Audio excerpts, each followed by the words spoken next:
I'm here with my brothers here. Yes. My name's Dr. Isaac Newton Kiniti, former Secretary General of the Kenya Civil Servants Union. I escaped Kenya in 1998 after so much tribulations from the Moi government. Sorry to say that today it seems we are going back to the Moi system of harassment and of torture. That's why I'm here today with my brothers, with brother Reuben Kigame. I think most of you know him. He's here with me.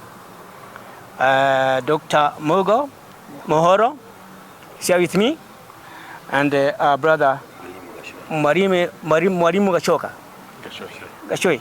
So we are here today to talk about the problems facing Kenyans and the problems facing the workers. Because today,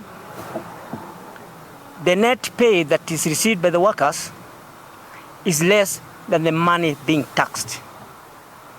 And those same workers borrowed big loans to buy farm and to build homes in those farms. They are unable to service the loans they borrowed because of the taxes they are being deducted. And these taxes are being deducted against their will. They were not consulted and they did not give any permission. In fact, all workers are supposed to blame the COTU Secretary General, Francis Atwoli, who is the representative of the workers in Kenya. And he has not done anything to help the workers. He's supposed to defend the workers, to protect the workers, and to fight for their infringed rights. But he has not done anything. In fact, today, he's more of a politician than a trade unionist. And I call upon the Secretary General of COTU, Mr. Francis Atwoli, to resign to pave way for someone capable to represent the workers because they are suffering. Most of them have called me. I've talked to some of them, and they have told me that they even better leave work and join other places, or even go to the farms and plow because the money they are getting is nothing to them today. They prefer that they get the taxes collected and surrender the net pay they are getting to the government. So I think everybody now understands the suffering of the workers. I think I have got a statement that I'm going to release to the press here, which you're going to read, and probably you can put it in the press. Otherwise, I think the Parliament of Kenya and President William Ruto are doing harm to the workers and to the people of Kenya in general. Because the courts of Kenya have even dismissed the affordable housing tax levy. But despite refusing or denying that, President William Ruto and the Parliament have approved the deductions. That is very sad for the workers, very sad for the Kenyans, because most of the workers have got families, extended families, and they are unable to feed their families and to feed themselves. We are supposed to wake up. Everybody is supposed to wake up and ask a question. Demand why Kenyans are now in that situation that they are in today. While I was away in USA, where I live, or where I escaped to, I called in March this year. I've been suggesting for a grand march on the 7th of July this year, so that the workers can explain. This is not a demonstration, a forum to explain to the government their feelings and their views about the affordable housing tax levy, and to give their views about the contractual terms of service, which are now intended to replace the permanent and pensionable terms of service in the country. So we are castigating what is happening. We are annoyed ourselves. And I myself, as a former representative of the civil servants in Kenya, I'm so bitter and so annoyed, and I'm calling for the resignation of Mr. Francis Atwoli, whom I wrote a letter in March and copied to all the trade unionists and told them to accept and to support one march of 7th July 2024. And most of them have not been positive on that. But I still maintain that the workers in Kenya, regardless of their representatives, they are supposed to wake up aggressively and come out everywhere they are and tell the government that was not in line of their desire to contribute to the affordable housing tax levy, which is hurting them most, and they are not happy. So this time I'm going to give my brother Reuben Kigame to talk a bit about what he has in mind. Thank you very much, Daktari Kiniti. Ndugu yangu, pole sana kwa mambo ambayo Rais Moi alikutendea. Najua kwamba alijaribu kukuua karibu mara 6, lakini tunashukuru Mungu kwamba uko hai. I'm here, first of all, to declare that I have a biblical mandate as a Christian leader in view of Proverbs 31:8 that says, "Speak for those who cannot speak for themselves." There are so many Kenyans that cannot come to the media. So many Kenyans that cannot march and occupy parliament, like our colleagues are doing today in Nairobi. We are here in Nakuru. There are so many Kenyans that cannot write a thing. So many Kenyans that cannot be on social media. So many young people that are impoverished. So many workers, like my brother has said, that do not have a voice, whose businesses closed during COVID and nobody's thinking about them. So many women that have lost their children because they don't have medical care. Some have died while giving birth. Just so many things happening. Farmers who've lost harvests because this same government has sold them fake fertilizer. And instead of dealing with it, they have sanitized those who robbed the farmers. They've not refunded the farmers. So I speak for those who cannot speak for themselves, including persons living with disability who are supposed to be involved in public participation, but they've not had a chance to even see what this finance bill is all about. Previously, the Constitution has been put in Braille. This bill has not been put in Braille. We do not have people going to the villages. MCAs are not able to break this bill down to the people, so people don't know what is being passed. And so I join my colleagues in Nairobi and all over the country to say, we don't want a bill that people did not participate in. But also we don't want a bill that is oppressive. A bill that is going to increase the price of bread. The bill that is going to impose tax on cancer treatment. A bill that is going to make motorists, those who own cars, especially the middle class, not just to pay for the car when they import, but also to pay an extra tax. You know, you have tax on just about everything, including airtime, including, daily living has become so hard. And so we are here to speak on behalf of the people and say, we don't want it unless it is revised. We also ask, who wrote this bill for us? Who is this that sanctioned the suffering of Kenyans? Who has penned the finance bill? And I want to say with no hesitation, our biggest problem are the parliamentarians. The ones we have delegated power to, because sovereign power belongs to the people. But we have delegated power to parliamentarians, and instead of being watchmen, instead of saving the people they represent from this punitive and draconian bill, they sit there and, like an appendage of the executive, just pass and pass every law. In fact, the executive threatens them, saying tuone nani hatapitisha. So we are here to say, on behalf of the people of Kenya, enough is enough. We don't want a punitive finance bill. We want a finance bill with the priorities of the people. We want a finance bill that takes care of food, that takes care of education. We want our children to go to school. We want a finance bill that will take care of hiring doctors and teachers, including the junior secondary school teachers that have been picketing.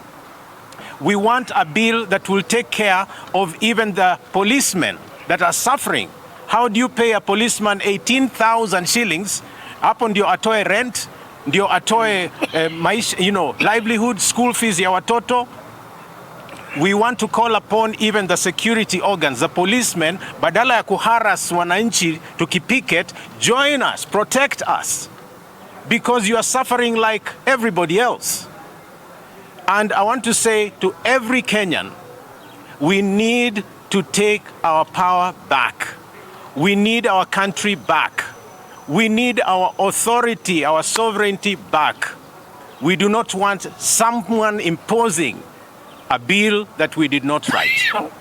And then lastly, I would say, any budgetary allocation should also include the people that have worked for this government and have never been paid in the so-called pending bills. Watu wamekopa pesa, wamefanyia serikali za county na serikali kuu miradi, wamemaliza kazi, wengine wanajinyonga kwa sababu ya madeni. We are here to speak for them.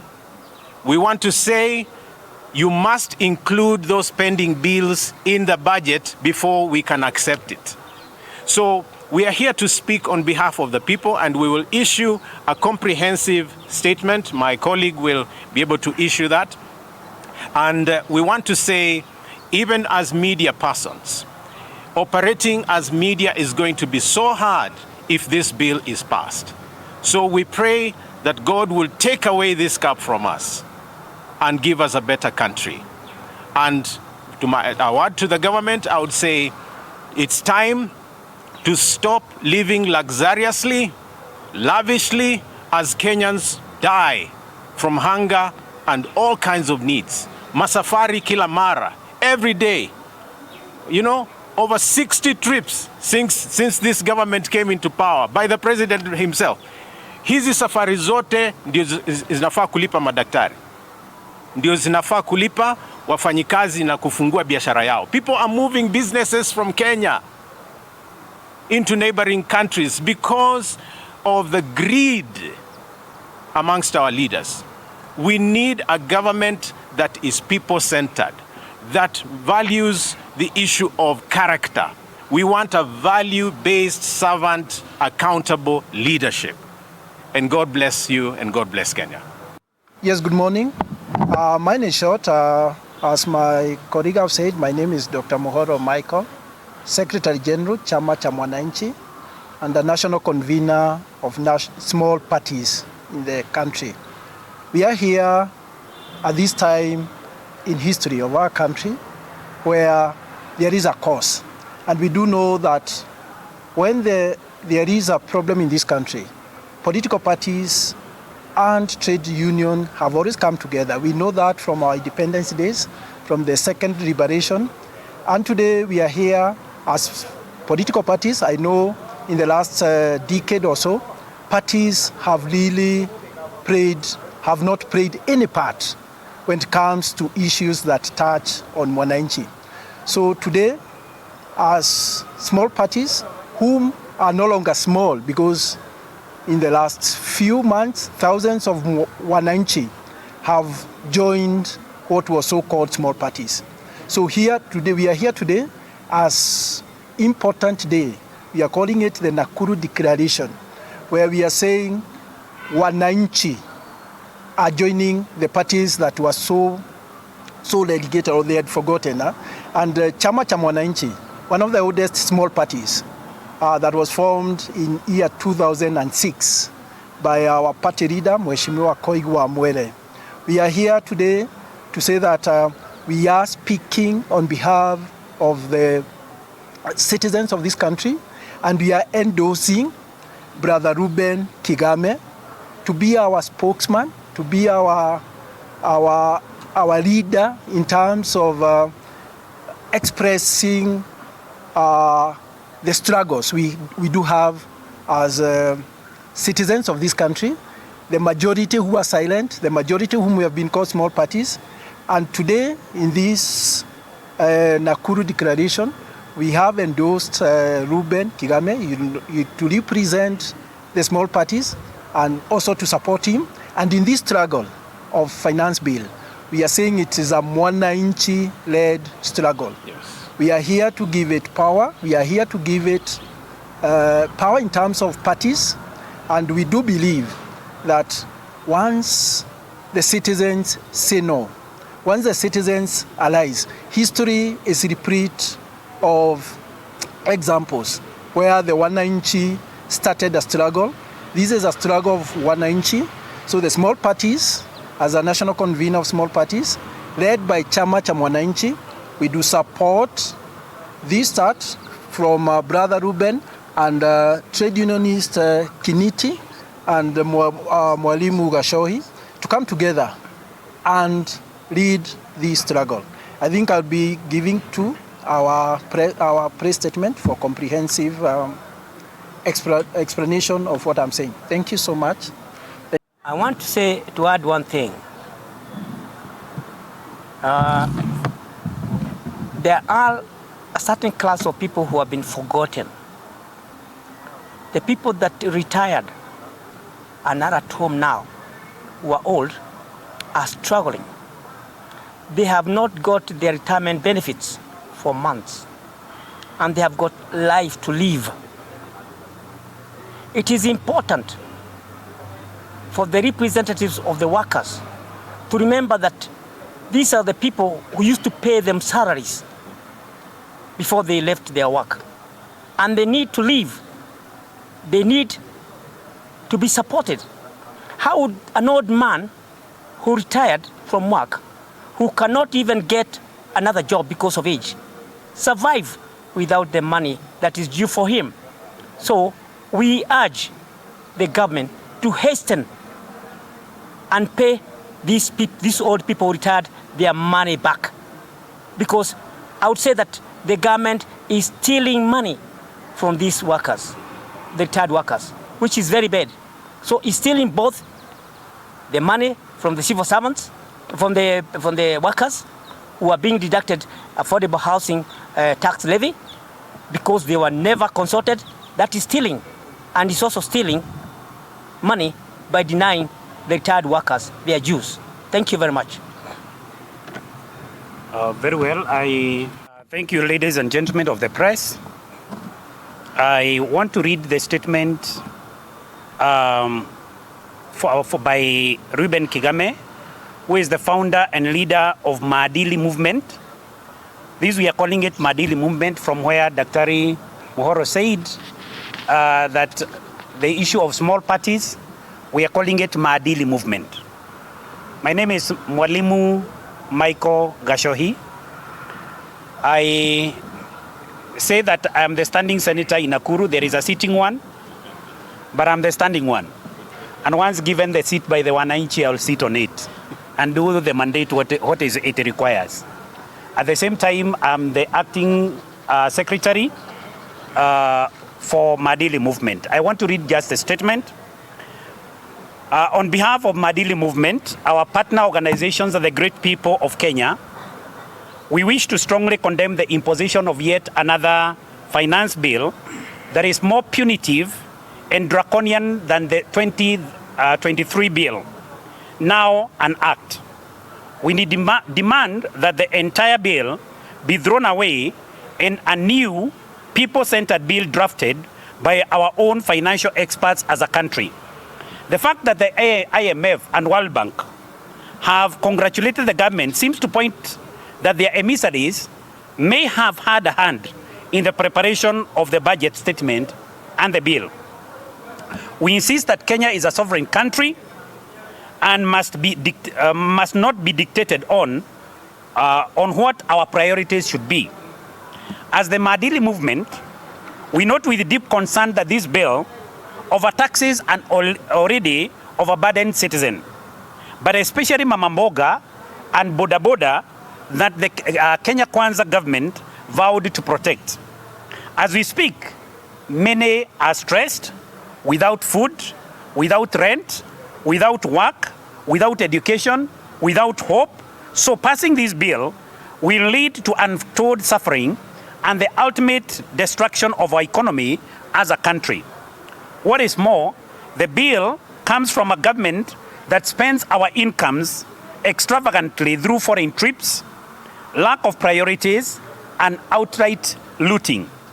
We argue that a real people-centered budget must lower and rationalize taxes, deal with corruption, prioritize food security, health, and education while creating jobs for the people. We need to see accountability in debt procurement and management, and we need to encourage investment instead of pushing investors to our neighboring countries through horrible fiscal policies.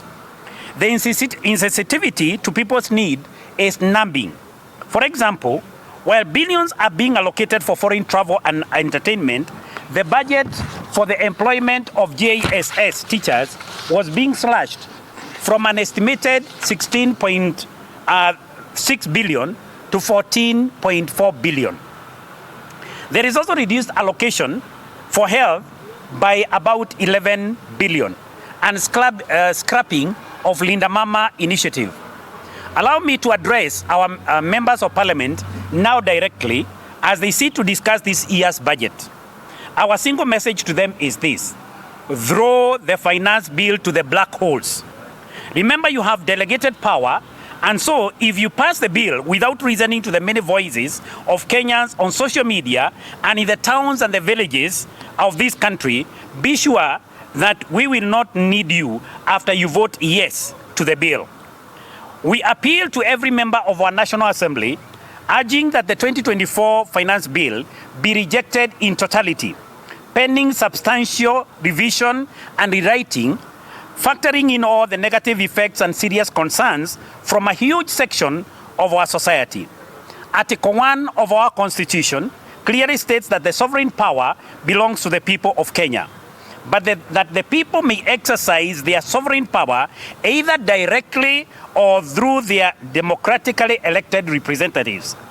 As a representative of the people exercising delegated power, we ask you to reject the proposed finance bill for the following reasons. Number one, it is ambitious but not attainable.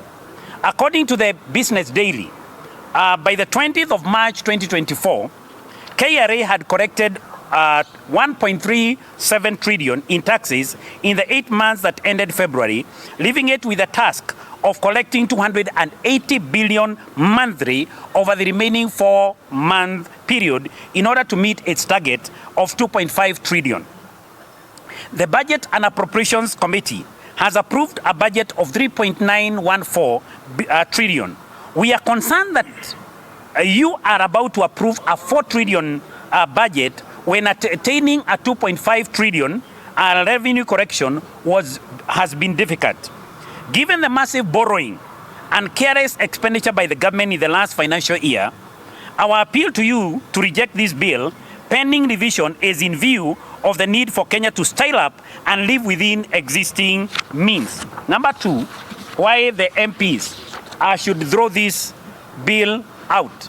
The proposed bill is unreasonable because it purports to raise revenue without a clear corresponding need-based budget, and is proposed without a justification of the realizability of the 2023-2024 budget. It is like a parent proposing that the family should go out for dinner at a 5-star hotel every day of the month when they cannot pay house rent and can hardly afford a simple meal per day at the house. It is like chasing waterfalls when you cannot handle the rivers and streams that you are used to. Again, what is the sense of huge projections for tomorrow when you cannot take care of today? To break even as a country, we must take stock of where we have come from and deal with the present before ambitiously chasing the future. The formula for increasing revenue is totally absurd. You cannot punish citizens with increment in taxes, having destroyed their ability to generate personal and business income. The reasonable thing would be to lower taxes while broadening the tax bracket. Then you can generate more, and any expenditure projection must be predicted upon a realistic calculation of our GDP, paying particular attention to the inflation rate. We must add, though, that it is important to put qualitative analysis of our economy before GDP quantification. This is because reality on the ground shows Kenya's economy is dwindling instead of improving, as the official statements seem to indicate. The projected finance bill, or proposed finance bill, is not profitable for people of Kenya. That's number 3. It is punitive and will increase citizen misery. As representatives of the people, you must always ask the question, how can we balance taxation and policy against the improved standards of living for the people? No government policy is useful if it increases the suffering of the people. You cannot deny a cow sufficient grass and water, then force it to produce milk. The suffering and impoverishing of the people automatically leads to less revenue, not to mention the number of businesses that have closed shop in Kenya and moved to the neighboring countries. The finance bill lacks, number 4 is that the finance bill lacks sufficient public participation, as our leader Reuben Kigame has said. Remember that our constitution says in Article 10 that public participation is one of our national values and must be taken into account when making any government policy or decision. The window of the so-called public participation closed with millions of Kenyans having never seen the finance bill 2024. Every public document and policy statement must be accessed by all citizens. This includes availing the bill in Braille for persons living with visual challenge, as well as sending sign language interpreters across the country to translate the provisions of the bill for those living with hearing impairment and cannot read. The bill was mainly availed online, yet millions of Kenyans have no access to a smartphone. Besides, the bill should have been presented and summarized on all major media outlets, including vernacular radio as well as television. In view of the foregoing, we urge you, the honorable members of parliament, to honor the citizens of Kenya as their representatives by raising these concerns and rejecting the bill. By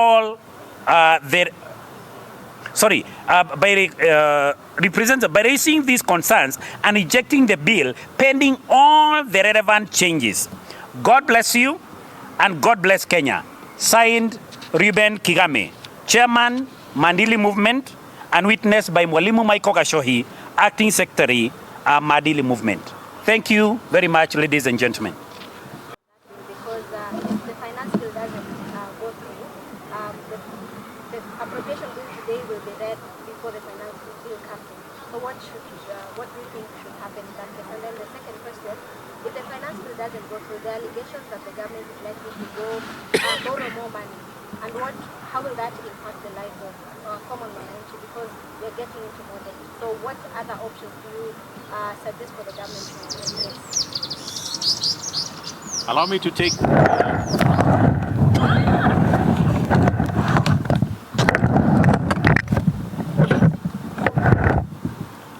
to take the appropriation first, because everyone rushes to question the appropriation without discussing what is being appropriated. Many times we hear that there is an appropriation and yet, appropriations are made as budget proposals without looking at what it is we are funding.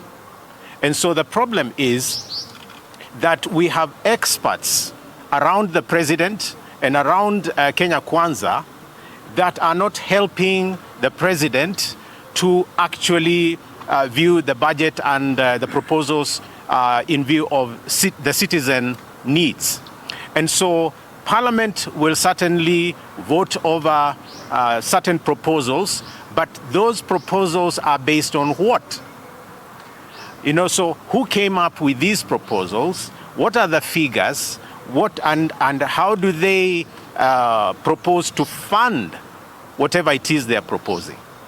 You don't just come up with a 3.9 trillion budget without asking how you will generate the revenue, or without looking at the previous government expenditures and appropriations.